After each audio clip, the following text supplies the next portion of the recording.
Welcome sa Lutong Bahay. Ito pong lutong bahay na what we call adobo chicken o manok. Ito po.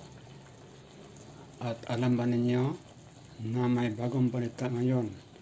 The local government of the Philippines DILG will try to communicate IC International Criminal Court to para lang makapag-utiking si Tate Digong Sayang bilang isang mayor ng Pilipinas po uli sa mayor ng Davao City. Wow, congratulations DILG dahil parang magandang balita yan.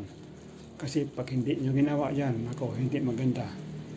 Ito po luto ng bahay ni Kuya Jim po. Thank you lahat sa mga supporter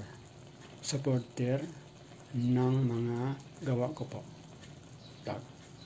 Again, thank you sa inyo lahat. Mag-ingat sa sarili. God bless everyone.